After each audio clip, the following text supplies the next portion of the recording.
हर्ष। नमस्कार। नमस्कार, मैं स्मिता श्रीवास्तव जय। सभी का मेरा फोटो बहुत-बहुत चला स्वागत गया। करती हूँ आज के कार्यक्रम भारत की महान विभूतियाँ।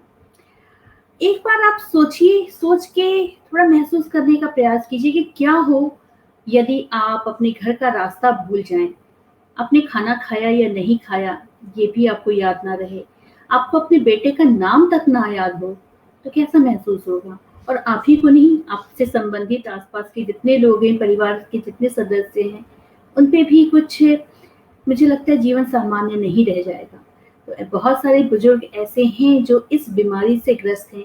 आज वर्ल्ड अल्ज़ाइमर डे है। तो कहने का बस तात्पर्य इतना है कि अगर आपके आस-पास ऐसे कोई भी बुजुर्ग हैं जो इस बीमारी से ग्रस्त हैं, तो उनके साथ अपनी संवेदनाएँ ज़रूर व्यक्त करें। देखिए कि क्या मदद कर सकते हैं आप उनकी, उनके परिवार की।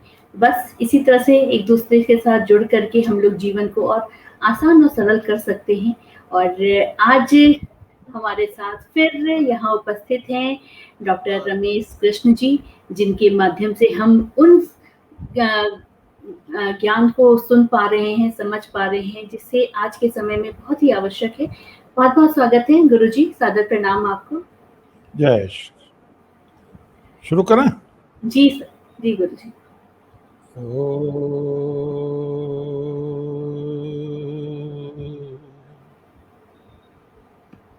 त्वमेव माता च पिता त्वमेव बन्धुश्च सखा त्वमेव विद्या द्रविणम्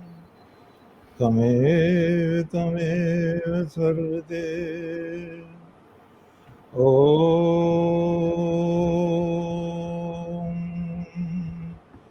वेदाहं वेदं पुरुषं महान्तम् आदित्यवर्णं तमसः परस्तात्तमेव विदित्वात् मृत्युमेति नान्यः पन्था विद्यते अयनाय। नारायणं नमस्कृत्य नरं चैव नरोत्तमं देवीं सरस्वती व्यासं ततो जयमुदीरये। श्रद्धामयी बहन स्मिता जी, ऋषि मुनि संत महात्माओं वीरों को जन्म देने वाली माताओं, स्नेहमयी बहनों, धर्म और समाज के प्रति जागरूक महानुभाव, प्यारे बच्चों, हम अपनी संस्कृति के विश्वकोश अर्थात महाभारत के माध्यम से भारतीय संस्कृति के कुछ स्तंभों की चर्चा कर रहे हैं। आज ये 22वां प्रवचन है और भीष्म पितामह चल रहे हैं। भीष्म पितामह पर ये भाग 3 तीसरा प्रवचन है। इससे पहला हमने देवी शकुंतला पर इसलिए लिया था कि भीष्म को, अर्जुन को, युधिष्ठिर को बार बार भारत कहा जाता है और गीता में ही अकेला 23 बार भारत शब्द आया है। तो पूरे महाभारत में 1 लाख श्लोक में तो कई हजार बार भारत शब्द आया होगा। तो उन भरत और उनके माँ बाप की चर्चा मैंने सोचा अवश्य होनी चाहिए, जिनके नाम पर देश का नाम भारतवर्ष है, जिनके नाम पर ये विश्वकोश है हमारी संस्कृति का भारतवर्ष, जिस महान ग्रंथ में भगवान श्री कृष्ण की गीता समाई हुई है और जो हमारी संस्कृति का पूरा प्रतिनिधित्व करती है। तो इसलिए मैंने पिछला व्याख्यान देवी शकुंतला पढ़ दिया। प्रवचन से पहले मुझे 2 बात याद आ रही हैं अपनी अज्ञानता की। एक तो मुझे पता नहीं ग्रुप क्या होता है। बच्चों ने कहा बाबा डलवाते रहते कि इसे भी भेज दो, इसे भी भेज दो। मुझे पता नहीं था, इन्होंने एक ग्रुप बना दिया मेरे पीछे। उसमें कुछ ऑब्जेक्शन आ गया कि हमें कैसे इसमें शामिल कर लिया।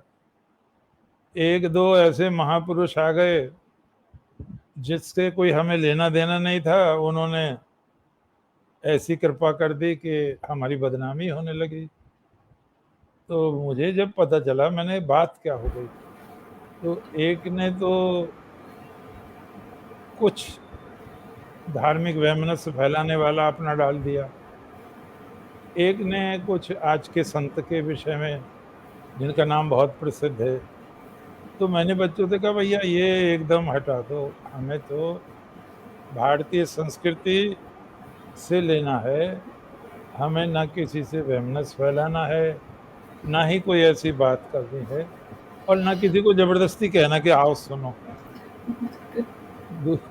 दूसरी चीज, भगवान ने गीता में कहा बहुत स्पष्ट, हे अर्जुन, जो इस उपदेश को, गीता के उपदेश को कहेगा, पढ़ेगा, सुनाएगा, मुझे उससे प्यारा कोई नहीं होगा। एक बार फिर शर्त भी रखी, लेकिन जो सुनना ना चाहता हो उसे मत सुनाना। भगवान ने बहुत बढ़िया बात। एक हमारे आत्मीय जन है डॉक्टर घनश्याम सिंह यादव, वो बता रहे थे कि जब मैं भाषण सुन रहा था, मेरी पत्नी भी आ गई, बहन आ गई, और कौन कौन आ गया, तो बोले पत्नी ने एक सवाल किया मुझसे, और बोले मैं आपसे करूँगा, मुझे तो पता नहीं। मैंने कहा क्या था सवाल? बोले फिर कैसे अपनाया शकुंतला को? तो मैंने कहा ये आता है बाद में, आकाशवाणी हुई, और आकाशवाणी ने कहा शकुंतला सत्य ही कहती है, ये आप ही का पुत्र है, आप इसे स्वीकार करें, और ये समुद्र पर्यंत चक्रवर्ती सम्राट बनेगा। और तब वो कहते हैं,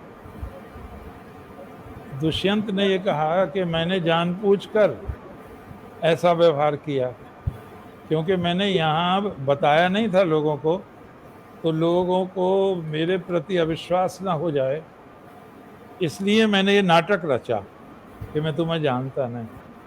और शकुंतले, मैं तुमसे क्षमा मांगता हूँ, जो अप्रिय शब्द मैंने तुम्हें कह दिए, और तुमने भी मुझे कहे हैं, मैं उन्हें क्षमा करता हूँ। अब यहाँ एक और बात है जिसकी वजह से मैंने आकाशवाणी का नाम जानबूझकर नहीं लिया। देवी शकुंतला के माध्यम से हम उस क्रांतिकारी नारी का चरित्रण कर रहे थे, जो भाग्य के भरोसे पर नहीं है, देवताओं के भरोसे पर नहीं है, आकाशवाणी के भरोसे पर नहीं है। वो स्वयं स्नातिका है, वेद वेदांग की ज्ञाता है, दर्शन शास्त्रों में निपुण है, और पालित पुत्री है कण्व जैसे ऋषि की, बेटी है वो विश्वामित्र जैसे तपस्वी की, मेनका जैसी अप्सरा की। तो यहाँ पर भगवान ने गीता में एक श्लोक है 18वें अध्याय में, अधिष्ठानम कर्ता कर्णम च पृथक विधम चेष्टा। हे अर्जुन, किसी कर्म को करने के लिए 5 बातें आवश्यक हैं। अधिष्ठान, जिसके आधार से कर्म किया जाए, अर्थात शरीर। कर्ता, कर्ता का भाव हो, मैं इसे करूँगा चाहे जितनी मुसीबतें आ जाएं। कर्णम, विभिन्न इंद्रियां, विभिन्न साधन। और फिर कहा पृथक विधम चेष्टा, चेष्टा जैसा कार्य उसके अनुसार ही प्रयत्न करना। और भगवान ने 5वीं बात कही, बहन और भाइयों, देवम, ये है भाग्य। तो हम जो भी कार्य करते हैं उसमें भाग्य का हाथ होता है निश्चित रूप से, लेकिन वो 5वां होता है, वो बहुत ज़्यादा नहीं होता, वो भाग केवल 5वां होता है, और 4 का पुरुषार्थ हमें करना है। और वेद में है, भगवान उनकी सहायता करता है जो स्वयं अपनी सहायता करते हैं। और स्वयं भगवान ने कहा है, उद्धरेत आत्मना आत्मानम ना आत्मानम अवसादय। तुम स्वयं ही अपनी उन्नति करो, तुम स्वयं ही अपने मित्र हो, तुम स्वयं ही अपने शत्रु हो। तो उस क्रांतिकारी देवी नारी को, जिसके बच्चों के नाम पर देश का नामकरण है, जिनके नाम पर अभिज्ञान शाकुंतलम सर्वश्रेष्ठ नाटक है, जिनकी संतति भारती कहलाती है, भाषा भारती कहलाती है, तो उस महामहिमामय नारी का मैं वो चित्रण ही करना पर्याप्त समझता था जिसमें वो जिजीविषा प्रकट होती है, जो रंग को साम्राज्ञी में, रानी में बदल देती है, राजा को जो रंग है बिल्कुल अकिंचन है, उसे चक्रवर्ती सम्राट में बदल देती है। एक बहुत प्यारी बात मुझे याद आई, हम जो विभूतियों की चर्चा कर रहे हैं, श्री भगवान ने गीता के 10वें अध्याय में स्वयं कहा है, यद यद विभूतिम मत सत्वम श्रीमदूर्जित में वा तदेवावगच्छ त्वं मम तेजो अंश संभवम। हे अर्जुन, तुम्हारे चारों ओर महान पुरुष हैं, महान नारियां हैं, बच्चे हैं, सारी सृष्टि है। तुम्हें अगर ऐसा व्यक्ति, ऐसी स्त्री, ऐसा पुरुष मिले जिसमें कुछ विशेष प्रकाश हो, जिसमें कुछ विशेष गुण हो, जैसे पतंजलि को कहते हैं, जो उन्हें देखता था उसकी अंजलि बंध जाती थी, जबरदस्ती प्रणाम करना पड़ता था, इतनी श्रद्धा होती थी। तो श्री भगवान कहते हैं, ऐसी विभूतियों को जो तेजोमयी हैं, उनको तुम मेरी विभूति समझना, मैं आया। एक बहुत बढ़िया बात मुझे याद आई, और वो बच्चों के लिए विशेष है, जो युवक है। आप महान पुरुष नहीं बन सकते जब तक महापुरुषों का जीवन चरित्र नहीं पढ़ेंगे। नरेंद्र मोदी ने कई बार कहा है बच्चों से कि तुम एक महापुरुष को ले लो, पढ़ो उसे। आप महापुरुष को नहीं पढ़ेंगे, महापुरुष में स्त्री पुरुष दोनों आ गए बहनों, तो आप महान बन ही नहीं सकते। और विवेकानंद ने तो कमाल ही किया है इस पर। उन्होंने कहा है, ईश्वर एक भवन है, बहुत बड़ा भवन है, बहुत महल है, बहुत बड़ा, और भवन में प्रवेश करने के लिए दरवाजा चाहिए। तो स्वामी विवेकानंद ने तो बहुत ही कमाल किया है, ईश्वर रूपी भवन में प्रवेश करने के लिए ये महान विभूतियां दरवाजे हैं। आपको सत्य का प्रण लेना है, हरिश्चंद्र से प्रेरणा लीजिए। आपको वीर माता से प्रेरणा लेना है, विदुला से प्रेरणा लीजिए। आपको बच्चा होकर भी अतिरथी वीर हो, अभिमन्यु से प्रेरणा लीजिए। तो किसी भी महापुरुष को, यहाँ एक बात और मैं कहूँ, विवेकानंद जी ने एक जगह कहा है, कोई गलत अर्थ ना ले, बहुत ऊंचे अर्थों में कहा है, वेद, बाइबल, कुरान ये धर्म की सूखी हुई हड्डियां हैं। शब्दों पे ध्यान दें, अर्थात ये नक्शे हैं, नक्शे, मानचित्र, ये तुम्हारी मदद करेंगे। इंग्लैंड यहाँ है, समुद्र यहाँ है, द्वीप यहाँ है, लेकिन बिना इंग्लैंड जाए आप इंग्लैंड को समझ नहीं सकते।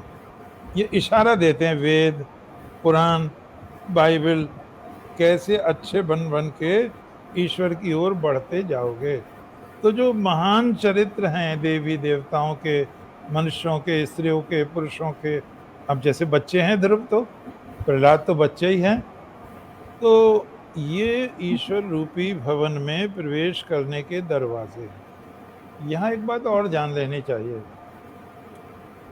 हमें शास्त्रों पर निर्भर तो रहना चाहिए, लेकिन अपनी अक्ल को नहीं बेच देना चाहिए।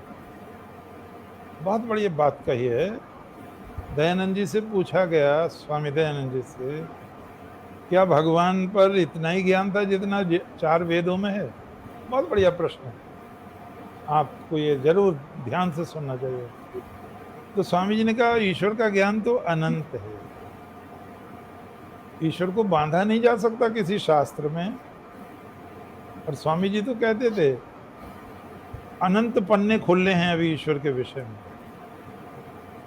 अब मैं ऐसी हंसी की बात हो रही थी, तो मैं कह रहा था, भाई आज के लोगों को भी तो बधाई दी जानी चाहिए।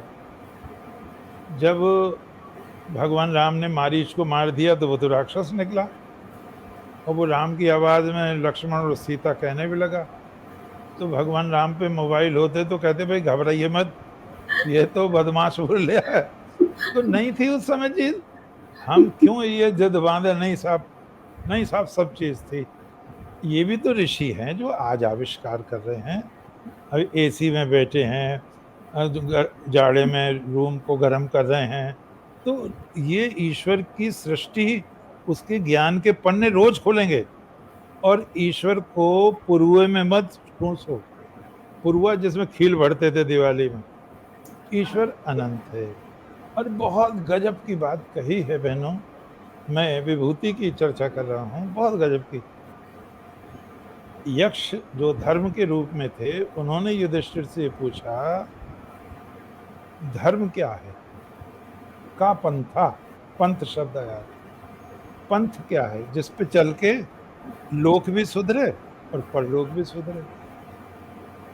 तो बहुत बढ़िया बात कही है बहनों और भाइयों।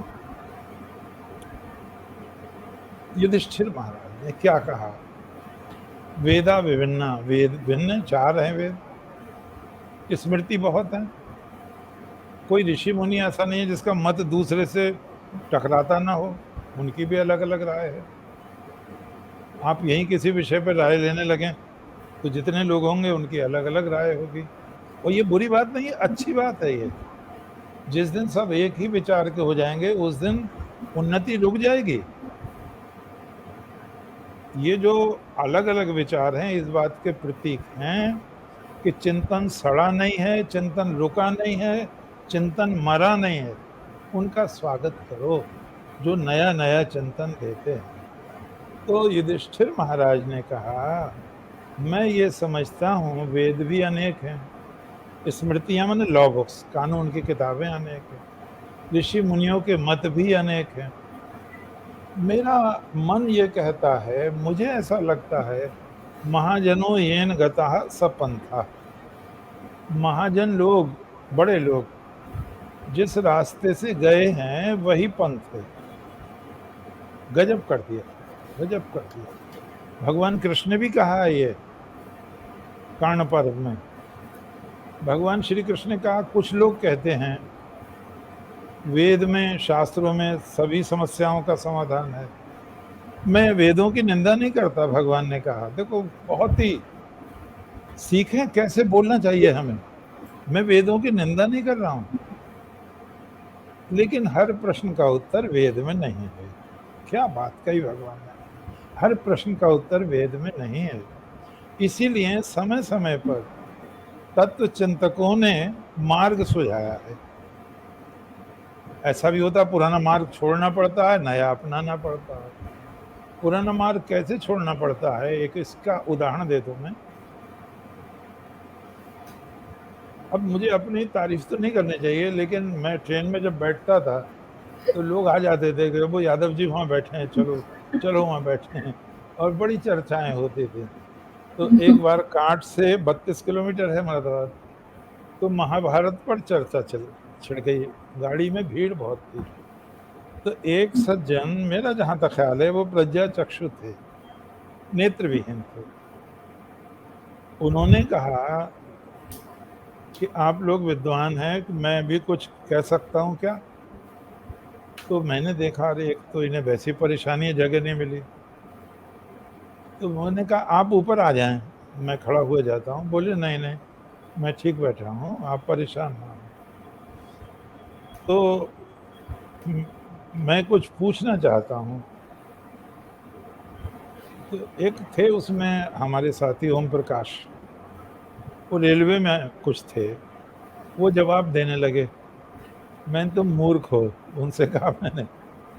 विदुर भगवान ने कहा है चिरम शृणोति क्षिप्रम विजानाति।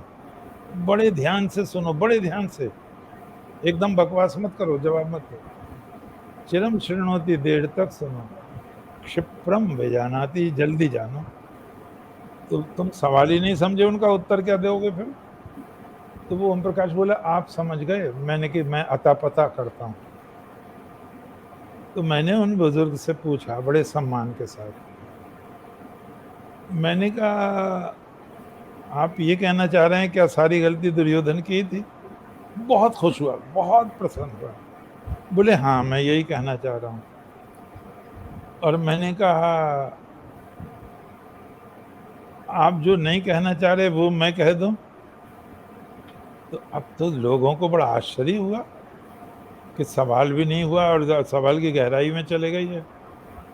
मैंने कहा आप ये कहना चाह रहे हैं कि दुर्योधन पांडवों को इसलिए राज्य नहीं देना चाहता था, वो इन्हें अपने चाचा से ही पैदा नहीं मानता था, नियोग से हैं सब बच्चे पैदा।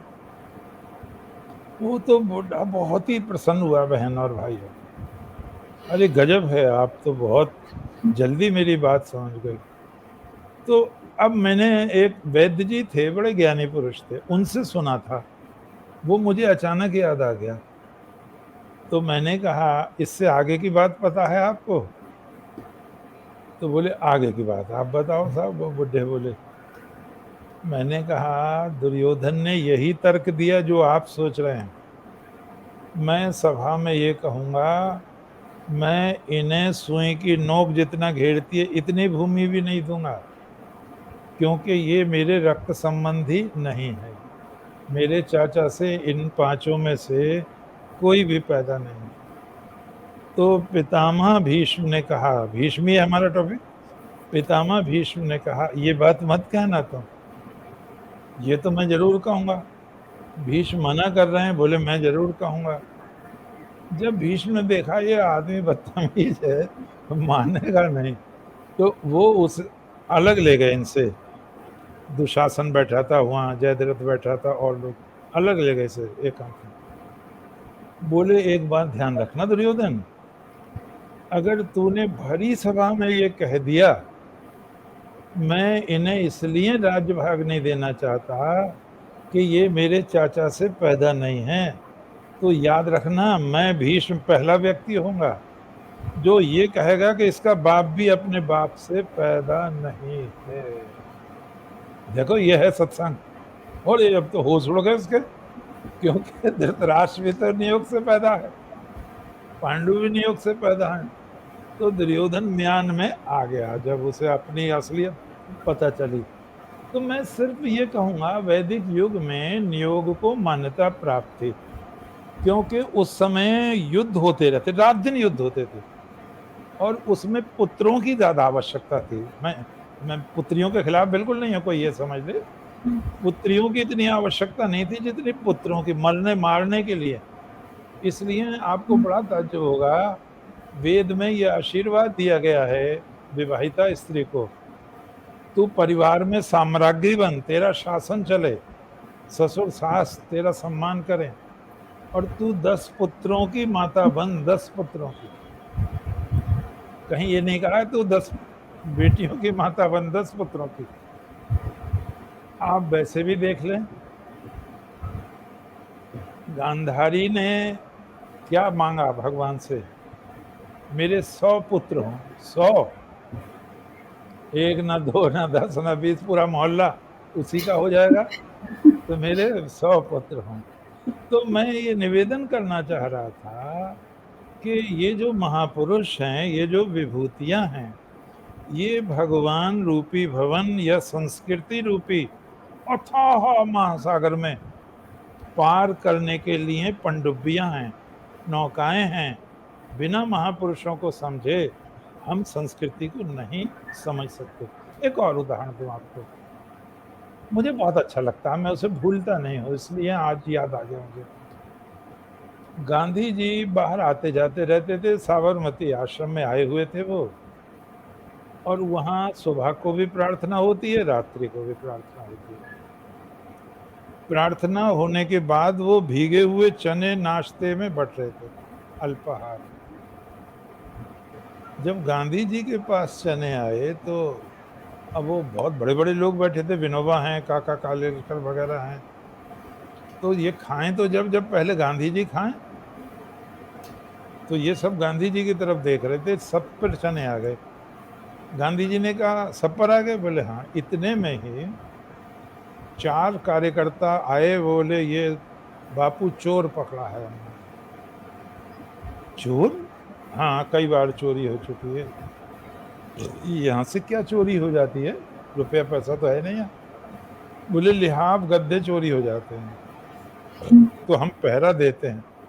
2 बजे तक एक पारी और 2 से दूसरी दो। 1 बजे तक एक और 1 से बाद में दूसरी पारी। तो गांधी जी का वो चना तो गिर पड़ा कटोरे में जो उठा के खाना चाह रहे थे। तो बोले इसको 1 बजे पकड़ा है? बोले हाँ। वो नौजवान लड़का था और आदिवासी था। जैसे अभी बहन ने कहा, सबके साथ अच्छा व्यवहार करें, सबका कष्ट दूर करें। तो गांधी जी ने कहा कहाँ रखा है इसको 1 बजे से? बोले साहब कोठी में बंद करके ताला दे दिया। तो गांधी जी ने कहा ताला ना देते तो भाग जाता क्या? कुंडी में से भाग जाता ये? तो अब वो थोड़ा सा लज्जित हुए बालक। गांधी जी ने अपने चने के कटोरी की तरफ देखा, फिर उस लड़के की तरफ देखा, थोड़ी उम्र का था। क्या इसे तुमने नाश्ता दे दिया? अब तो बड़ी मुसीबत आ गई। कोई जवाब नहीं किसी के पास।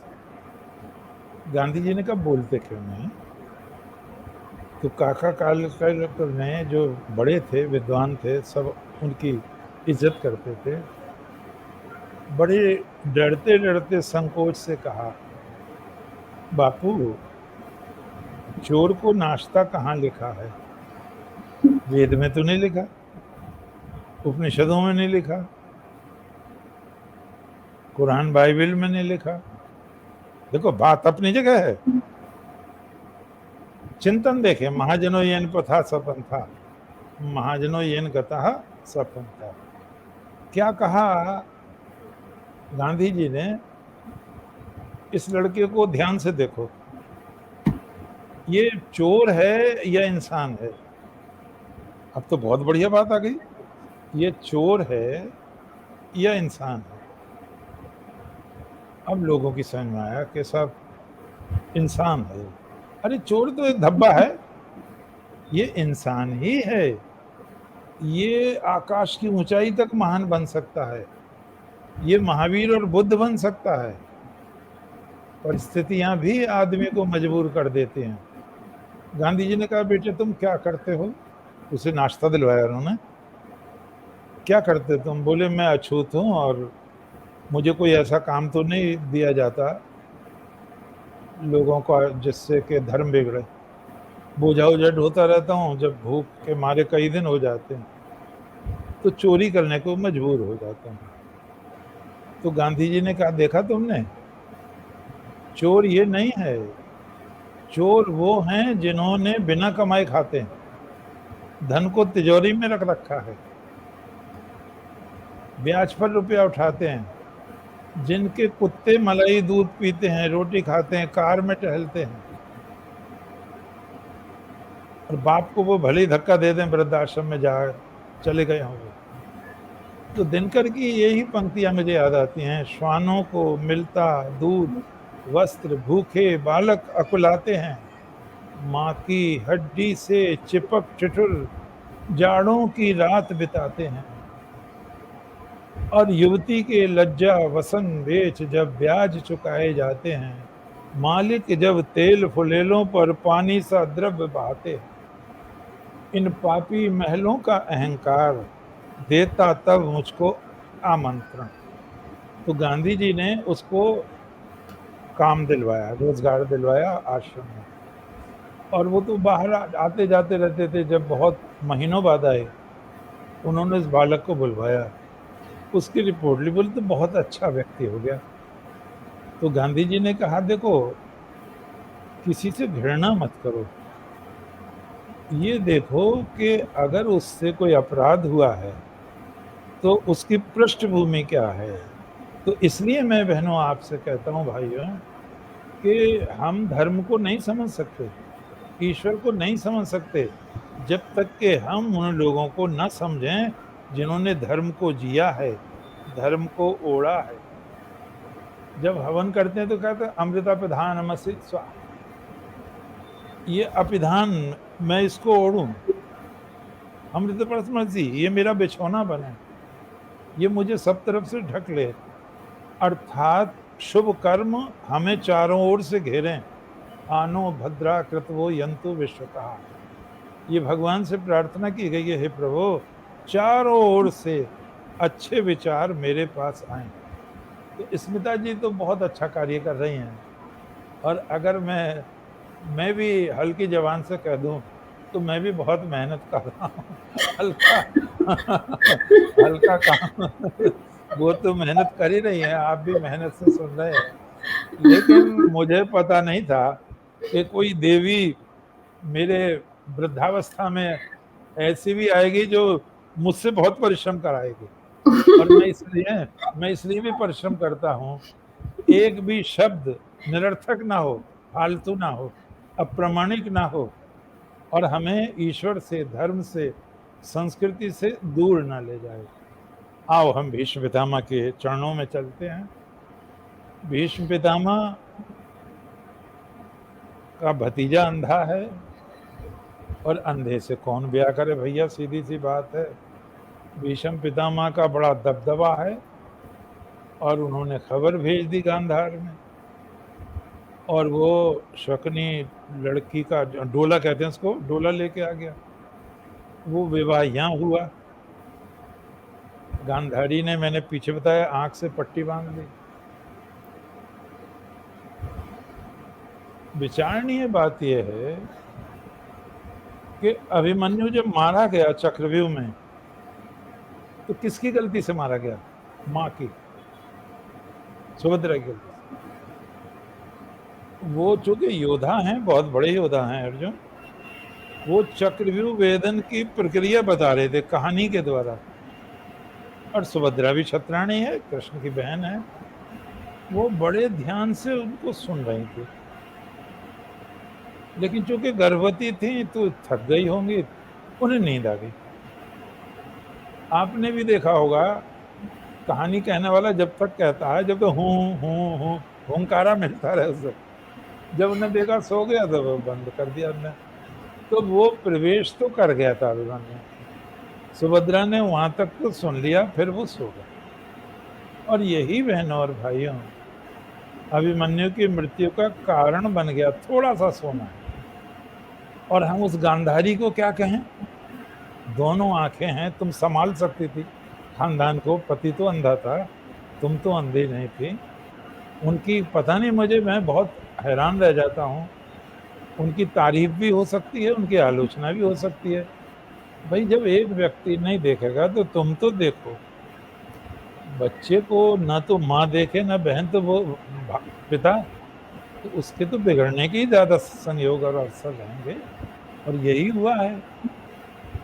फिर पहले युधिष्ठिर पैदा हो गए कुंती के, और दोबारा जब भीम पैदा होने वाले हैं तो गांधारी के गर्भ तो पहले से ही था, युधिष्ठिर के समय से ही था, जब युधिष्ठिर माँ के गर्भ में, लेकिन वो उसका रिजल्ट नहीं निकल रहा था।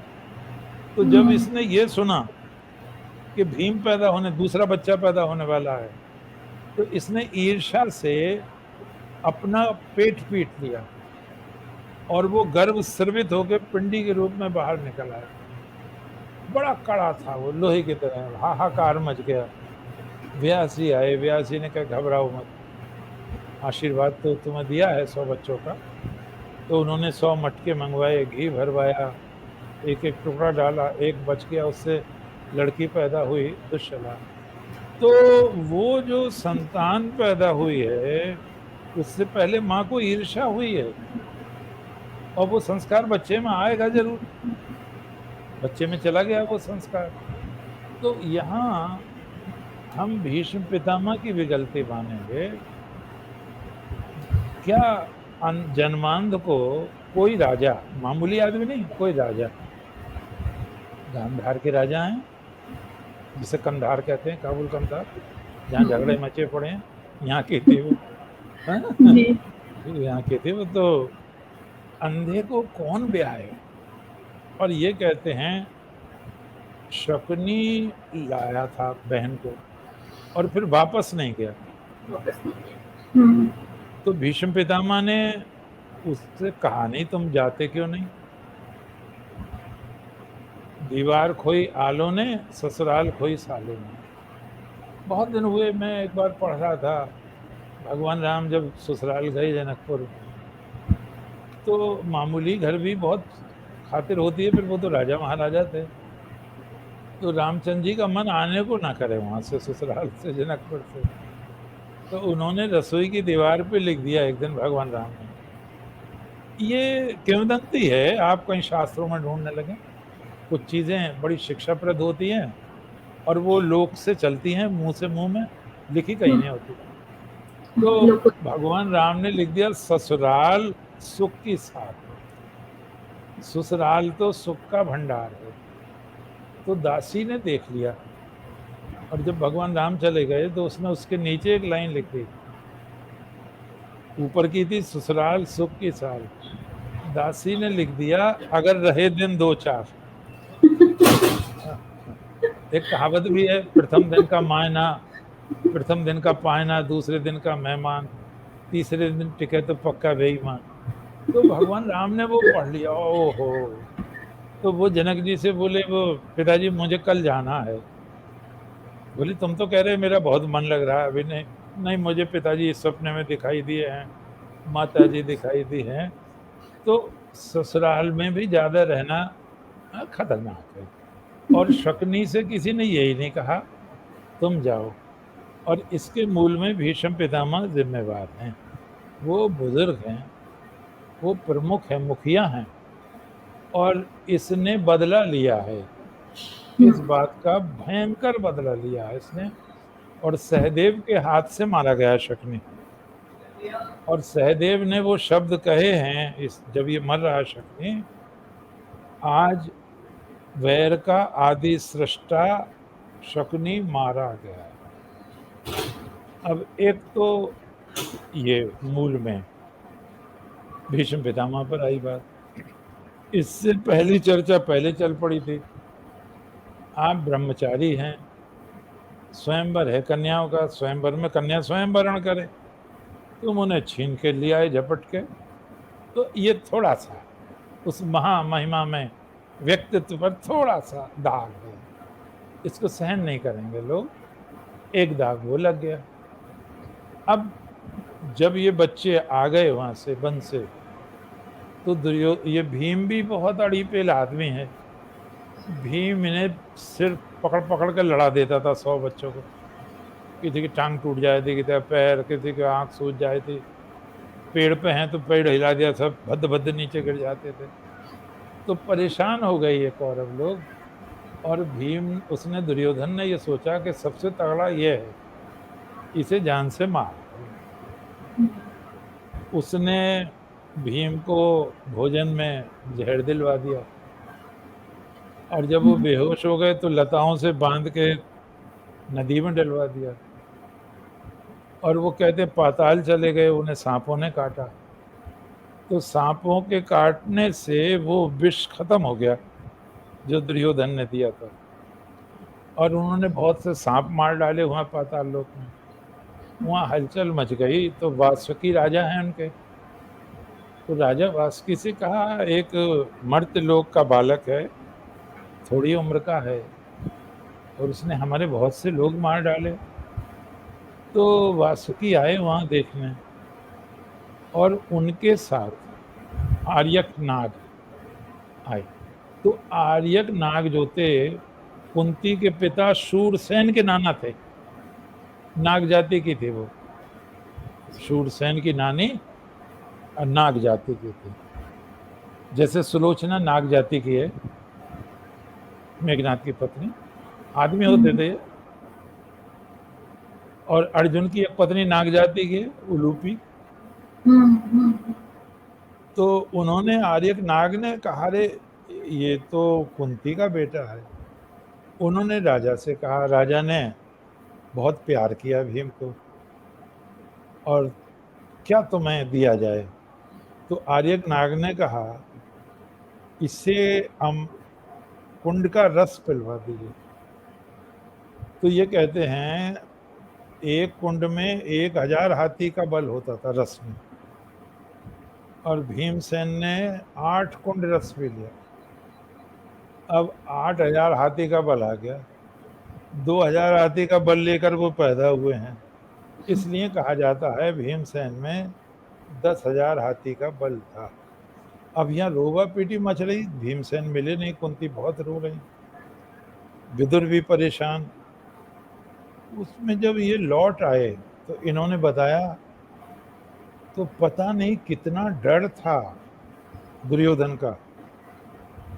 भीष्म बोले जिक्र मत करना किसी से, विदुर बोले किसी से जिक्र मत करना। अब जो हुआ वो हुआ।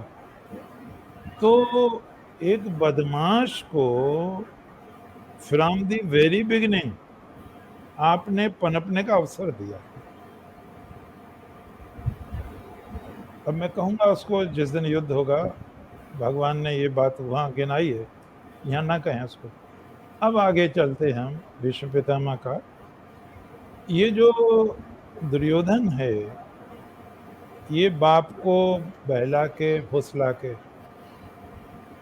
कर्ण बहुत दुष्ट है। कर्ण को बड़ा दूध का धुला दिखाया है रश्मि रथी में दिनकर ने, मैंने उसकी आलोचना की है। इसमें कृष्ण बंदे जगत गुरु में पहला नाम है इसका श्री कृष्ण पराक्रम परिक्रमा। दूध का धुला नहीं था, सबसे बड़ा दुश्मन यही था पांडवों का।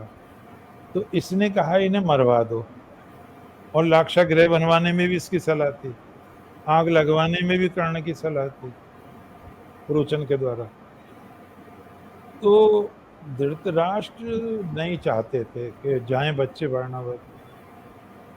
दुर्योधन ने उन्हें अकेले में बताया कि ये सरदर्द बन जाएंगे आगे चल के। तो धृतराष्ट्र बहुत ही कुटिल व्यक्ति है, उनको महाभारत में पाप का महावृक्ष कहा गया है, मूल कहा गया है। दुर्योधन को पाप का वृक्ष कहा गया है और धृतराष्ट्र को पाप का मूल कहा गया है। तो धृतराष्ट्र ने कहा चाहता तो मैं भी हूं, लेकिन विदुर के डर के मारे नहीं कहता। तो इसका मतलब पाप है उसके मन में, भिजवा दिया। धृतराष्ट्र जान रहा है कि इन्हें मरवाने की योजना है, वो खुद चाहता मर जाए, वहां रहने लगे। तो विदुर जी महाराज, जब हम विदुर पर बोलेंगे उनकी राजनीति पे, समाज नीति पे, कि धर्म नीति पे, तब वो बहुत सी चीजें आएंगी। तो विदुर ने भरी सभा में युधिष्ठिर से मिलेच्छ भाषा में कहा। इसका मतलब युधिष्ठिर भी जानते हैं मिलेच्छ भाषा और विदुर, और कोई नहीं जानता।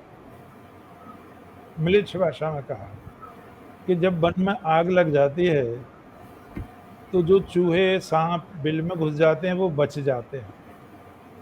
इसका मतलब था तुम आग में जलाए जाओगे, तुम सुरंग खुदवा के बाहर निकलना। युधिष्ठिर समझ गए थे। जब ये गए तो वो इन्होंने देख लिया, हाँ ज्वलनशील पदार्थों का है सारा भवन। उन्होंने खनक भेज दिया था, उसने सुरंग खोद दी थी, पूरी योजना बना दी थी, उधर गंगा जी पे नाव भी खड़ी कर दी थी।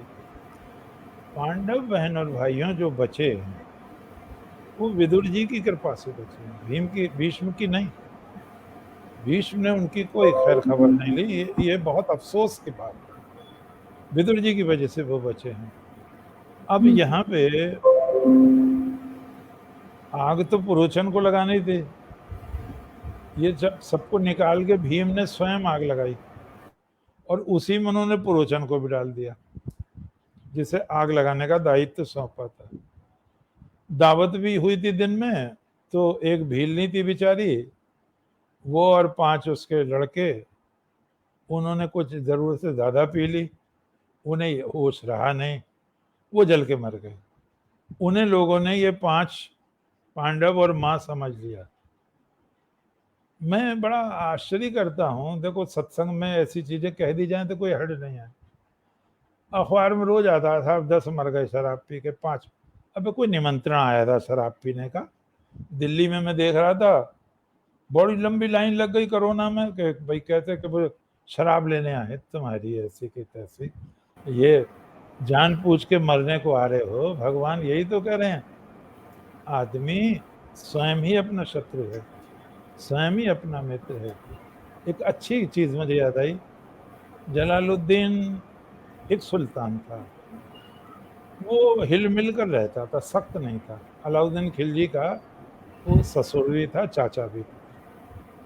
तो वो रात में गश्त कर रहा था हाथी पर, तो अमीर लोग एक दावत में से निकले, शराब पिए हुए थे, होश था नहीं। तो एक अमीर ने देखा हाथी, बोले हाथी वाले रुक। उन्हें पता नहीं था हाथी पे सुल्तान बैठा है। तो महावत ने देखा सुल्तान की तरफ, बोले रोक लो, पूछो क्या बात है। तो दूसरा अमीर बोला हाथी बिकाऊ है। अब बड़ी मुसीबत आ गई। तो उसने कह दिया हाँ बिकाऊ है। तो कितने का है, बोले आओ रोशनी में आ जाओ। तो आपने तो, स्मिता जी ने तो बिजली की रोशनी देखी है जब से पैदा हुई है, मैंने देखी चुंगी की लालटेनें, तेल डलता था, रात भर जलती थी, सुबह को फिर वो आज तक निकाल ले जाता। तो वो चुंगी की मतलब सरकारी मिट्टी के तेल की रोशनी चौराहे पर होती थी, वहाँ जाओ, रुपए गिनने में आसानी रहेगी। अब वो अमीर भी आ गए वहाँ, और सुल्तान ने ताली बजाई तो वहाँ पहरा था, वो अंडर अरेस्ट हो गए, सब गिरफ्तार हो गए सारे अमीर, उन्हें हवालात में बंद करवा दिया। तो ज्यों ज्यों बहनों सवेरा होता गया, ताजी हवा लगती गई, तो वो नशा उतरता गया लोगों का। एक का ज्यादा उतर गया था। उसने भाई हम कहाँ हैं, बोले अपने महल में हैं। और कहाँ हैं? अब महल में ना है, हवालात में है। तो दूसरे ने अरे है तो हवालात ही। तीसरे ने वो टटोल के देखी, लोहे की सलाख है, अरे है तो भाई हवालात, ये क्या बात हो गई। तो बोले सोचो रात में कोई गड़बड़ तो नहीं हो गई। अरे वो हाथी वाले को टोका था, भाई गड़बड़ हो गई, हाथी पे सुल्तान थे इसका मतलब। इतने ही सुल्तान का बहनों और भाइयों आदमी आ गया कि सुल्तान ने बुलाया है आपको, पैसे ले चलो और हाथी ले लो। तो उन्होंने हाथ जोड़ के ये कहा सुल्तान से, कहना हुजूर वो व्यापारी तो रात ही चला गया, मतलब नशा था, वो नशा उतर गया। और सुल्तान को भी हंसी आ गई, उसने माफ कर दिया। तो वो भील नहीं खाना खाती ठीक था, बच्चे खाना खाते ठीक थे, लेकिन वो शराब पी के वहीं पड़ गए और वो मर गए। उन्हीं के कंकाल को लोगों ने ये समझ लिया। अब यहाँ उनका शोक मनाया जा रहा है, तर्पण किया जाने की तैयारी है। तो विदुर ने भीष्म पितामह को बताया कि पांडव जीवित हैं। तो मेरा कहने का अभिप्राय ये है, क्या भीष्म का फर्ज नहीं बनता था इन सब बातों को जान लेने का? और इसीलिए मैं कहता हूं कि पांडवों का जो जीवन है वो कृतज्ञ है विदुर जी की कृपाओं का। विदुर जी ने बहुत रक्षा की है इनकी। उसके बाद में ये बचते बचाते, रूप बदलते, कभी ब्राह्मण के रुकते हैं, कभी कुम्हारों के रुकते हैं, अब भीख मांग के खाते हैं वहाँ पे। अब भीमसेन का पेट नहीं भरता, बहुत बड़े आदमी हैं वो। तो भीमसेन ने एक कुम्हार से, प्रजापति से खुशामद करके एक मटका बनवाया उन्होंने, और मटका गले में लटका के भीख मांगते थे। तो बच्चों की भीड़ लग जाती थी और सबसे ज़्यादा भिक्षा उन्हें ही मिलती थी। उस भिक्षा में से वो किसी को नहीं देते थे, जो 4 भाई लाते थे उसमें से आधी ले लेते थे, और फिर भी ये कहते थे मैं भूखा रह गया। तो इसीलिए उनको बिरकोदर भी कहते हैं, भेड़िए के पेट वाला। यहीं पर उनको ये पता चला, और व्यासी भी मिल गए रास्ते में, कि द्रौपदी का स्वयंवर है। ये जो आपके मुरादाबाद से थोड़ा आगे आंवला है, आंवला आज भी है, रामनगर भी है, फिर बरेली है, फिर शाहजहांपुर है, फिर फर्रुखाबाद है, और फिर वो बेल्ट काशीपुर तक घूम गई है। तो ये पांचाल राज है द्रौपदी के पिता का। आप लोग कुछ अन्यथा ना समझ जाएं। एक कहावत है कि बरेली की स्त्रियां लड़ती बहुत हैं, तो ये द्रौपदी का इलाका है बरेली का। तो लड़ती हैं, तो इसका मतलब कुछ तो प्रामाणिक था।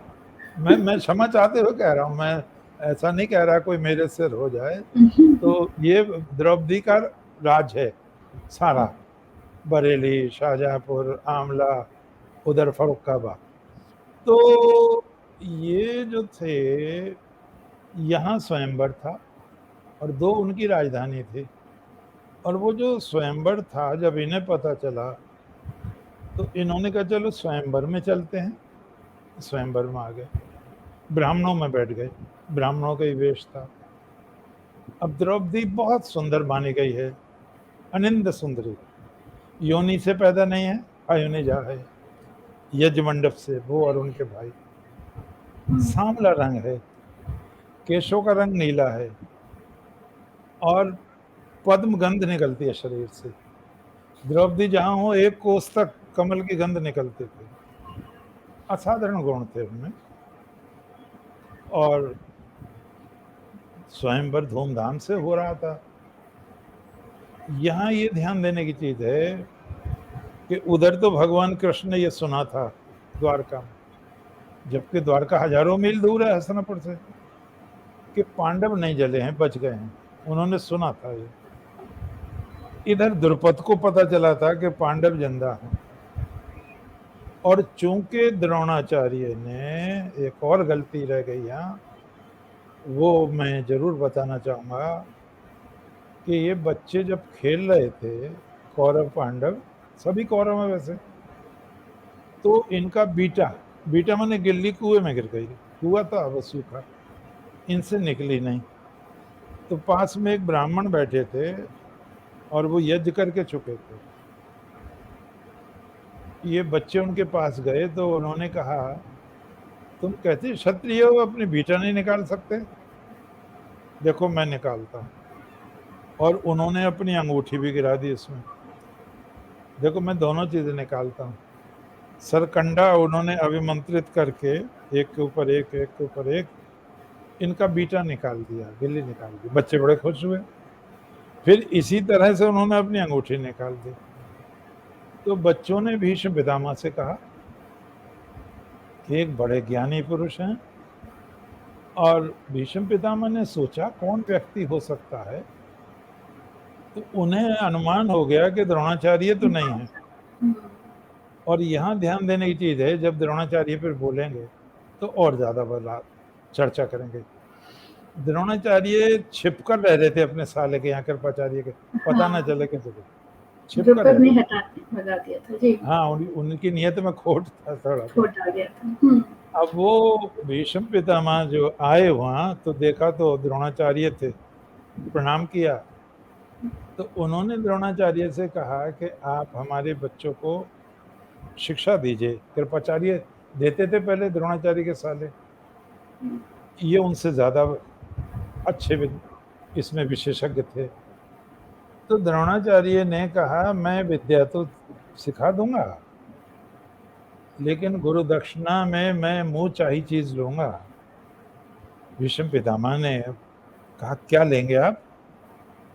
उन्होंने कहा, मैं द्रुपद को रस्सी में बंधा हुआ लूंगा। मेरा अपमान किया उसने। बहनों और भाइयों, भीष्म पितामह जैसे महाविद्वान, तपस्वी, तेजस्वी व्यक्ति, जिनकी रक्त संबंध, रिश्तेदारी है द्रुपद से, उन्हें एकदम हाँ नहीं करनी चाहिए, यानी जबरदस्ती दुश्मनी मोल लेना।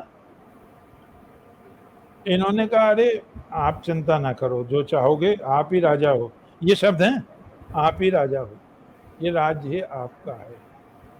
और बहनों, वो समय आ गया जब ये दीक्षा देने की बात आई, दक्षिणा देने की, तो इन्होंने कहा द्रुपद को बांध के लाओ। तो पांचों पांडवों ने ये कहा, अर्जुन और भीम ने, कि पहले इन्हें 100 को जाने दो, हम बाद में जाएंगे। वो अपनी सेना भी ले गए। इतनी मार पड़ी वहां दुर्योधन पर, कर्ण पर, दुशासन पर, भग्गी पड़ गई इनमें, भाग गया वहां से, कर्ण भी भाग आया। अब उन्होंने कहा, अर्जुन ने और भीम ने, गुरुजी अब हमें आज्ञा दीजिए। और ये ध्यान देने की चीज है, यहाँ देखो वीरता इसे कहते हैं। युधिष्ठिर से कहा आप नहीं जाएंगे युद्ध में, और नकुल सहदेव भी नहीं जाएंगे, दोनों भाई केवल। अब इन्होंने तो मार मार के हाथी और रथ तोड़ दिए तमाम, भीम ने। और रथ, ये तो रथ को घोड़ों सहित फेंक देते थे। भीम ने एक बार द्रोणाचार्य को 8 बार फेंका है, मैं रथ और घोड़ों के। लेकिन भैया बुढ़े जने कितने होशियार थे, चालाक थे, हर बार मरने से बच गए, कूद जाते थे। तो भीम की झपट से वो बच गए। तो भीम ने तो तहलका मचा दिया, मार मार के हाथियों को, रथों को तोड़ के। अर्जुन धनुर्धर थे ही। अंत तो गत्वा द्रुपद का धनुष टूट गया। अर्जुन उनके रथ पर कूद पड़े और उन्हें बंदी बना लिया और द्रोणाचार्य के सामने उपस्थित किया। द्रोणाचार्य ने आधा राज मांग लिया, आधा राज, कि आप कहते थे कंगाल से राजा की मित्रता नहीं हो सकती, अब तो हो सकती है। तो इस बात के लिए भी भीष्म पितामह उत्तरदायी हैं, परिणाम क्यों नहीं सोच रहे हैं आप इसका? हम बहुत जल्दी अब समाप्त करेंगे। स्मिता जी यार को ये न समझ लें कि टाइम तो हो गया। अरे नहीं नहीं। अब आ गए हैं स्वयंवर में। शल उठे बड़े भारी, बहुत वीर हैं, पहलवान है शल। लेकिन उन्होंने अर्जुन को ढूंढने के लिए धनुष बनवाया था, और धनुष ऐसा बनवाया था उस पर प्रत्यंचा नहीं चढ़ती थी किसी से भी, वो झटका देता था, और वो झटका खा के शल गिर पड़े। जरासंध भी गिर पड़ा, जरासंध भी गया था उसमें। जरासंध और ज्यादा बलवान था। बाद में ये दुर्योधन उठा, ये तो घुटनों के बल गिर पड़ा, बड़ी हंसी हुई वहां। और जब सारे क्षत्रिय, कर्ण ने कहते 2 तरह के स्टेटमेंट हैं। एक तो ये कि कर्ण से भी इसकी उंगली में चोट लग गई, दूसरा स्टेटमेंट है इसने बांध ली, क्या कहना चाहिए, डोरी बांध ली, और बाण जोड़ने वाला था, 5 बाण जोड़ने थे। तो द्रौपदी ने मना कर दिया, ना हम सूतम वरयामी, मैं सूत का वर्ण नहीं करूंगी। तो वो पटक के धनुष चला गया। अब ब्राह्मणों में हलचल हुई, अर्जुन उठे। जब अर्जुन उठे तो भगवान श्री कृष्ण ने बलराम से कहा कि तुम्हें कौन लग रहा है, ये अर्जुन नहीं है क्या? बोले वो तो मर गए। बोले देखो तो सही, ये चिन्ह है धनुष के, यहाँ पे ब्राह्मण के कहाँ होते हैं चिन्ह, ये धनुर्धारी है, ये अर्जुन है। और देखो सांवला है, रंग भी सांवला था अर्जुन का। ये सब चित्र गलत बनाते हैं, कृष्ण को सांवला, अर्जुन को गोरा दिखाते, दोनों का एक रंग है। बोले देखो सांवला है, ताड़ के समान ऊंचे हैं, चाल देखो सिंह की चल के गए हैं वहां। उन्होंने कहा अच्छा हो सकता है। और ये जो थे, अर्जुन आए बाद में, अर्जुन ने परिक्रमा की धनुष की, प्रणाम किया। मैं एक बात कहता हूं सीता जी के स्वयंवर के विषय में, जितने लोग आ रहे थे सब धनुष पर जोर आजमाते चले आ रहे थे। भगवान राम प्रथम व्यक्ति थे जिन्होंने सब शर्तें पूरी कर रहे थे। धनुष दिव्यास्त्र है, वो उसको ब्रह्मचारी ही उठा सकता था, जिसका खंडित हो ब्रह्मचर्य वो नहीं उठा सकता। भगवान राम कुमार हैं, ब्रह्मचारी हैं। फिर उन्होंने प्रणाम किया है धनुष को, धनुष को प्रणाम किया है। किसका है धनुष? भगवान शिव का है, शिव इष्ट हैं सारी सृष्टि के।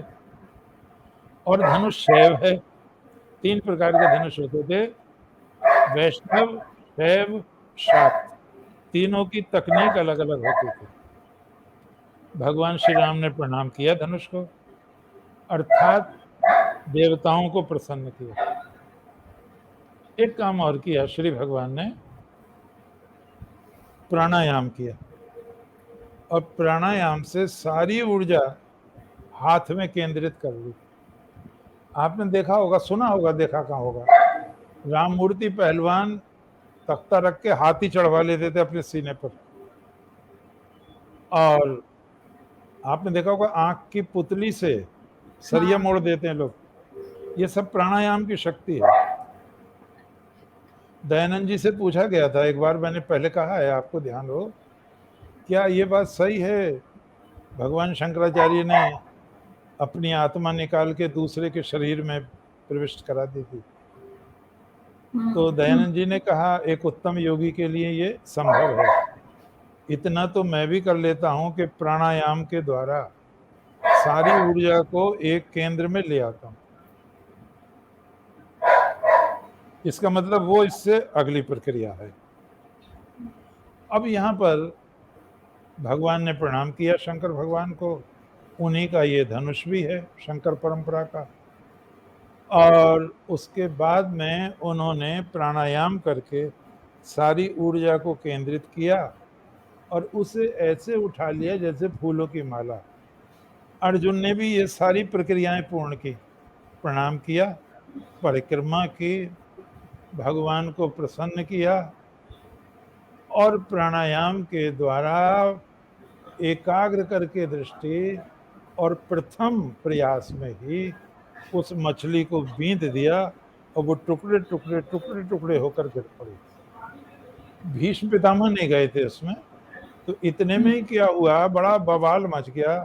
द्रौपदी ने जयमाला डाल दी अर्जुन के, और सारे क्षत्रियों ने मिलके कि द्रुपद को मार डालो, द्रुपद को मार डालो, और इस लड़की ने हमारा अपमान किया है, इसे यज्ञ कुंड में जला दो। और जब ये बात देखी तो भीम और अर्जुन ने युधिष्ठिर को भेज दिया, नकुल और सहदेव को भी भेज दिया, और बोले तुम जाओ, हम संभाल लेंगे। और भीम ने एक वृक्ष उखाड़ लिया, मारा मार मच गई। अर्जुन ने धनुर्वेद में कमाल किया। जब सब परास्त हो गए तो कर्ण, जब हराया है कर्ण को अर्जुन ने, तो अब महाभारत पढ़ें तो आपको आनंद आ जाएगा। कर्ण ने कहा क्या आप साक्षात धनुर्वेद हैं? क्या आप भगवान विष्णु हैं? क्या आप भगवान परशुराम हैं? मुझे भगवान परशुराम,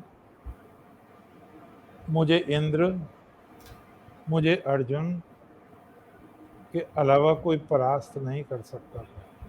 तो अर्जुन ने कहा ना मैं भगवान विष्णु हूँ, ना मैं धनुर्वेद हूँ, मैं एक साधारण ब्राह्मण हूँ।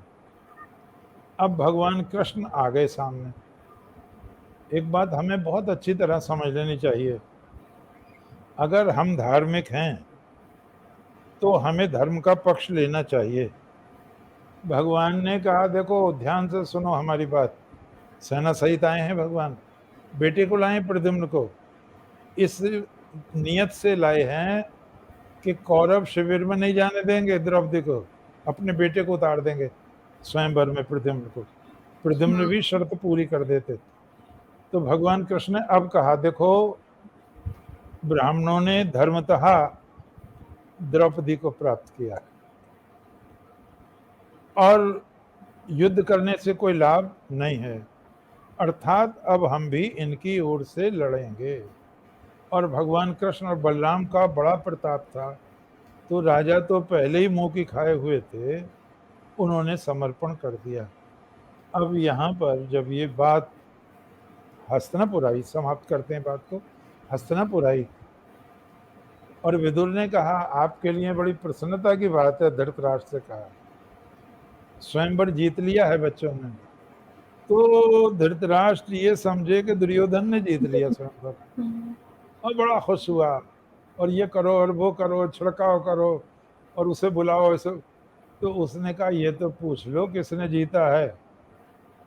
तो वो क्या दुर्योधन ने नहीं, अर्जुन ने जीता है। बोले अर्जुन मरा नहीं? अरे अर्जुन नहीं मरा, अर्जुन प्रकट हुआ है वहाँ। अब तो आप देखो कितनी किरकिरी हुई होगी। और जब ये सूचना आई थी, यहाँ थोड़ी देर पहले की बात करें, कि पांडव माता सहित जल गए, तो लोगों ने भीष्म पितामह की बहुत निंदा की है, बहुत निंदा, धृतराष्ट्र की निंदा की है कि इन्होंने ही बच्चों को मरवाया है।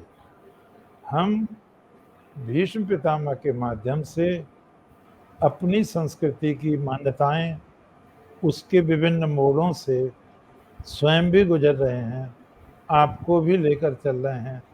मुझे पूरा विश्वास है भगवान जनार्दन का आशीर्वाद हमारे साथ रहेगा, और भगवान ने जिस सहस्त्र नामों से भीष्म पितामह ने भगवान श्री कृष्ण की स्तुति की है, उसे हम पूर्ण मनोयोग से एक दिन भाषण में पूरा लेंगे, और आपको लगेगा धरती पर अमृत की वर्षा हो रही है, और स्वयं भीष्म के मुख से श्री भगवान का स्तवन धरती पर स्वर्ग उपस्थित कर रहा है।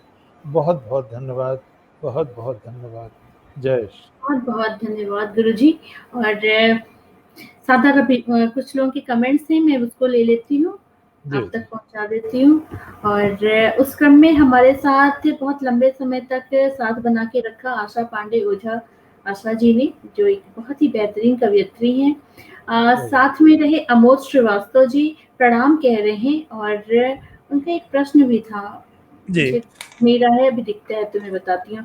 प्रशांत फैबम जी हैं, स्वागत कह रहे हैं। अजीत कुमार श्रीवास्तव जी और एस डी चातक जी हैं, सादर प्रणाम कह रहे हैं। और आमोद श्रीवास्तव जी ये जानना चाह रहे थे कि जब शकुंतला का प्रकरण चल रहा था, आपने बताया था, तो वहां पे आकाशवाणी का जिक्र आया, तो कह रहे थे कि दादा आज आप आकाशवाणी पर भी प्रकाश डाल दें। अच्छा, कि आकाशवाणी क्या होता है, वो जानना चाह रहे थे।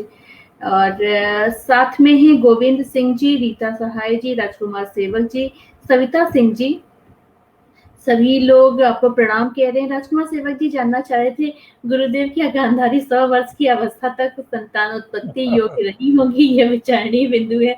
नहीं, उसके पीछे का कारण जैसा बताया था ना, वो पिंड रूप में वो उनको पता जरूर होगा, ऐसा कैसे हो सकता है कि उन्हें नहीं पता। जसपाल सिंह जी हमसे जुड़े रहे, मनु बदायनी जी और प्रमोद श्रीवास्तव जी, शन्नो श्रीवास्तव जी, भानु प्रकाश श्रीवास्तव जी, सभी लोग आपको प्रणाम कह रहे हैं और अभिवादन कह रहे हैं। ये आकाशवाणी पे बहुत बहुत स्पष्ट कहता हूँ मैं, हेरा फेरी नहीं करता, झूठ में विश्वास नहीं करता। आकाशवाणी का हमारे धर्मशास्त्रों में बार बार जिक्र आता है, हाँ, बार बार जिक्र आता है। और मैं ये समझ रहा हूँ आज के वैज्ञानिक युग में इसको भी आकाश कहते हैं, हृदय को। जब आप धर्म की बात करेंगे तो आपके आकाश से आवाज आएगी, बात तो सच कह रहे हैं। ईश्वराः सर्वभूतानां हृदयेषु अर्जुन तिष्ठति, तो वो परमात्मा यहाँ बोल रहा है और वो गवाही दे रहा है। और मैं समझता हूँ आज हम इस हृदय की बात करते हैं, आज हम इतनी दूर चले गए हैं कि ये कोई ज़रूरी नहीं कि आकाश से ही गवाही होती हो, बल्कि ये आप जैसे कहते हैं ईश्वर का ध्यान कहाँ कहाँ होता है, यहाँ होता है, यहाँ होता है, यहाँ होता है, ये ब्रह्मरंध्र है। कबीर का एक दोहा है, आपको ध्यान होगा। कबीर कहते हैं सायर नाई सीप बिन स्वाति बूंद भी नाही, कबीर मोती नीब जे सुन शिशर गढ़माई। कबीर कहते हैं ना तो सागर है, ना सीप है, और ना मोती। सीप में मोती बनता, मोती भी नहीं है, सीप भी नहीं है, सागर भी नहीं है। कबीर मोती नीपजे, आश्चर्य यह है फिर भी कबीर कहते हैं मोती उत्पन्न हो रहा है कहाँ, शून्य शिशर गढ़माही। तो यहाँ ईश्वर है और यहाँ ब्रह्म की अनुभूति होती है सर्वोच्च समाधि में। मैंने एक दिन बताया था, अगर आपको ध्यान हो, 3 लोग व्यापार करने चले और उसमें तीनों 3 धर्म के थे। अब वो नौकरी पोकरी मिली नहीं, थोड़े से पैसे थे, बोले यार घर भी करीब है, सुबह को पहुंच ही जाएंगे, कि इसकी खीर बना लो। खूब बढ़िया खीर बनी, बड़ी सुगंध आई, लेकिन वो खीर थोड़ी उन्हें महसूस हुई। तो बोले भाई इससे तो किसी का भी पेट ना भरेगा, इसे बांध दो पेड़ से और सुबह को वो खाए भैया जो सबसे अच्छा स्वप्न देखे। बात तय हो गई, खीर को बांध दिया। अब जब सुबह हुआ तो वो एक सोया हुआ था, दो जगह पड़े, उसे भी उठाया जो सो रहा था। अरे बोले जो सबसे अच्छा स्वप्न देखेगा वो खीर खाएगा। तो उसमें से एक बोले कि खीर का तो पात्र मैं हूं, मैं चौथे आसमान पर चला गया और परमात्मा ने मुझे बहुत पसंद किया और प्रभु यीशु मसीह ने मेरी सिफारिश की। दूसरा बोला अरे यार तू तो चौथे पे, मैं सातवें पर चला गया। अब कुरान में सातवें आसमान पर है ईश्वर। तो अल्लाह ने भी मुझे बहुत पसंद किया और भैया खीर का पात्र तो मैं ही हूँ। अब वो जो तीसरा था वो चुप था। बोले तुम, बोले भाई मेरी तो हालत ठीक नहीं है। बोले क्यों? बोले हनुमान जी आ गए कहीं से रात में और मुझसे बोले भाई काय की सुगंध आ रही है। मैंने बता दिया तो बोले उतारो पतीली। मैंने शर्त बताई, एक गदा मार दी मेरे। अरे लोग कितनी प्रार्थना करते हैं तब भी दर्शन नहीं देता मैं। अरे तेरा तो सौभाग्य है। वो मैंने भैया डर के मारे पतीली दे दी उन्हें। वो खीर खाते जाएं और वो कहे भाई बहुत बढ़िया बहुत बढ़िया बहुत बढ़िया। अब वो दोनों देख रहे जो ने ये था कि हमारा स्वप्न है। तो वो बोले भाई तू झूठ बोल रहा है, अगर तुझे हनुमान जी ने मारा था तेने भी खाई थी खीर? बोले जरा सी दी मुझे उन्होंने, बड़ी बढ़िया थी। मुझसे बोले तू खाएगा? आप छोड़ दोगे तो खा लूंगा। मैंने हनुमान जी से कही तो पतीली फेंक के मारी। भैया मैंने तो चाटी, खाना का चाटी, बहुत ही बढ़िया थी। तो वो दोनों बिगड़ गए कि तूने हमसे नहीं बताया, हमसे क्यों नहीं बुलाया। अरे तुम हो पागल दोनों।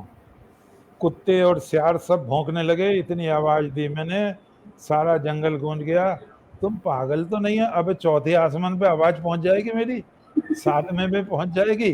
तो ध्यान रखने की चीज है कि ईश्वर यहाँ है, ईश्वर कंठ में है, ईश्वर यहाँ है, ईश्वर यहाँ है और योग दर्शन से उसको प्रत्यक्ष किया जाता है। तो आकाशवाणी का एक अर्थ ये भी है कि परमात्मा यहाँ गवाही देगा, ईश्वरः सर्वभूतानां हृदयेषु अर्जुन तिष्ठति। मैं ये उचित समझता हूँ उत्तर। जी, बिल्कुल। और यही सत्य है कि ईश्वर अगर आपके अंदर नहीं है, आपके भीतर नहीं है, तो विश्वास हाँ, मानिए कि कहीं भी नहीं है। कहीं भी तो नहीं। सभी के अंदर ईश्वर का वास है और शायद उसी वजह से सभी जिसको जीवित कहते हैं उसके अंदर ईश्वर का वास है। तो बहुत-बहुत धन्यवाद, बहुत-बहुत प्रणाम आपको गुरुजी अपना साथ देने के लिए और इतने अच्छे और अभूतपूर्व ज्ञान से हमें जोड़ने के लिए। और सभी दर्शकों का जो कुछ लोग अभी हमसे जुड़े हैं, मैं चाहूँगी कि आप लोग हर मंगलवार को कम से कम ये कार्यक्रम बिल्कुल मत छोड़ा कीजिए, क्योंकि आज के समय में नहीं पढ़ पाते हम लोग। सही बात है, गीता भी नहीं पढ़ पाते, महाभारत के तो दर्शन ही कहते हैं घर में नहीं रखना चाहिए, तो हमारे घर में भी नहीं। अब ये अच्छा, इस पे भी मैं अब बात आ ही गई कि महाभारत घर पे नहीं रखना चाहिए, तो क्या कितनी सत्यता है इसमें? ये बेवकूफों की बातें हैं। कहते महाभारत, महाभारत घर में रखेंगे तो लड़ाई होगी, महाभारत हो जाता है घर अरे पे। मैं तो रोजाना ये रखे सब महाभारत। मेरे घर तो बड़ा शांति है। देखो ये बेवकूफी की बातें लोगों ने चलाई हैं, जब बात आई महाभारत गई। तो ऐसे भी हो जाता है बिना मैं महाभारत के। नहीं, मैं बताता हूँ। महाभारत में स्वयं कहा गया है कि पांचवा वेद है। जिसने अंगों सहित वेद पढ़े हैं, उपनिषद पढ़े हैं, ब्राह्मण ग्रंथ, लेकिन उसने महाभारत नहीं पढ़ा तो उसे ज्ञानी नहीं कहा जा सकता। महाभारत ही में सकल ज्ञान है, जितनी भी ब्रांचेज हैं ज्ञान की, और किसी ग्रंथ में नहीं है सारी ब्रांचेज। महाभारत संपूर्ण ज्ञान है। और सबसे बड़ी बात यह है कि महाभारत में आदि से अंत तक भगवान श्री कृष्ण की महिमा का गान है। ये जो भागवत करते हैं, मैं भागवत की निंदा नहीं कर रहा हूँ, लेकिन उन्होंने महाभारत नहीं पढ़ा। महाभारत के हर श्लोक में भगवान श्री कृष्ण का स्तवन है। और स्वयं लिखा है भगवान व्यास ने कि महाभारत पढ़ने के बाद ईश्वर संबंधी और किसी ग्रंथ की आवश्यकता नहीं रह जाती। यदि हस्ति तदन्यत्र या नेहास्ति न तत्क्वचित। यहाँ एक बात और कहता हूँ, आपके मंच से आती रहती हैं चीजें। आल्हा बहुत अच्छी बात है, हाँ आप परिचय देती रहती हैं। आप देखो आल्हा ऊदल, मैंने ऊदल नाम के तो बहुत लोग सुने, पता नहीं आल्हा नाम नहीं रखते, क्यों नहीं रखते, ये तो भगवान जाने। आल्हा सुना नहीं मैंने किसी को। तो यहाँ क्या चीज आती है आप देखो, उसको विचार करके देखना। भीमसेन में 10,000 हाथी का बल, ऊदल में 60,000 हाथी का बल। आल्हा की बात कर रहा हूँ, ध्यान रखें। और आल्हा में लड़ाइयाँ हैं, सारे में लड़ाइयाँ हैं। और महाभारत में जो लड़ाई है वो धर्म की रक्षा के लिए है। यहाँ लड़ाई है लड़की तेरी ब्याह हम करेंगे। सारी लड़ाइयाँ बेवकूफ़ी की हैं आला में। और इन्होंने हिंदुओं को कमजोर कर दिया, हिंदू राष्ट्र को कमजोर कर दिया आपस में लड़ के। दूसरी चीज, एक जासूस तो पृथ्वीराज की तरफ आया हुआ है, उसको बुरा मुगल कहते हैं। एक जासूस चंदेल की तरफ आया है, जहां ये नौकर हैं आला उदल। तो इनका काम है हिंदुओं को लड़ाना। बहुत ध्यान से सुना, आपको बहुत अच्छा लगना चाहिए, विद्वान लोग जुड़े हुए हैं आपके मंच से। क्या लिखा है आला में? 12 वर्ष तक कुत्ता जीवे, 20 वर्ष तक सियार, 30 वर्ष तक छत्री जीवे, ज्यादा जीने को धिक्कार। वेद भगवान कहते हैं जीवेम शरदा शतम, हम 100 वर्ष, और भूयश शरदा शतात, 100 वर्ष से भी ज्यादा जिए। ये आला वाला क्या कह रहा है? मर जाओ। कब मर जाओ? 30 वर्ष में। क्यों मर जाओ? जब विदेशी आए तो बुढ़ों से भरा हुआ हो देश, बच्चों से और स्त्रियों से, युवा शक्ति ना हो जो हमारा प्रतिरोध कर सके। अब दूसरी चालाकी पकड़ें आप, वो चालाकी ये पकड़ें, आपको मैं जानना चाहूँ आपका चरित्र, तो ये देखो आपके मित्र कैसे हैं।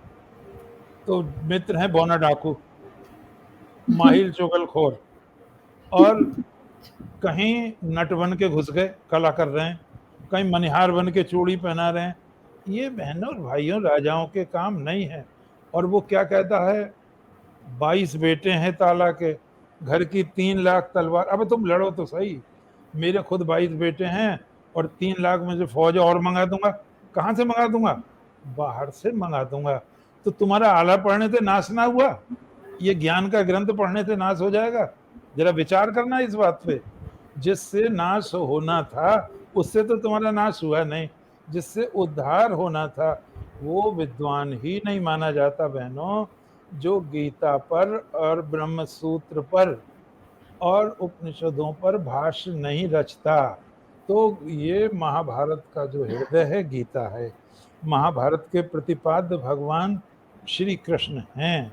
महाभारत से ये कोई पढ़कर ही कालिदास बनता है, महाभारत से ही उधार लेकर नल दमयंती लिखा जाता है, अभिज्ञान शाकुंतलम लिखा जाता है। इसीलिए कहा व्यासोच्छिष्टम जगत सर्वम।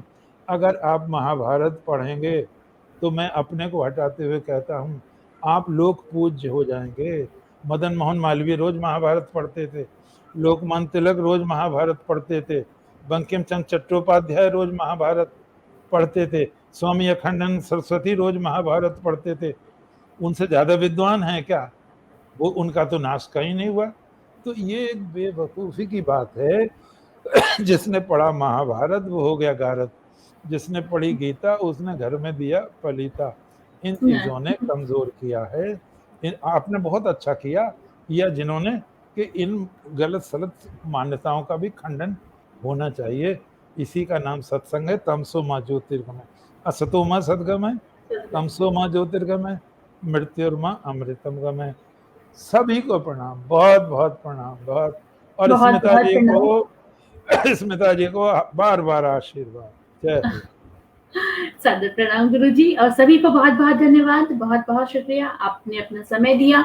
और इस कार्यक्रम को अधिक से अधिक आप शेयर भी करिए ताकि आपके पास ये रहे और आप जब चाहें तब देख सकते हैं।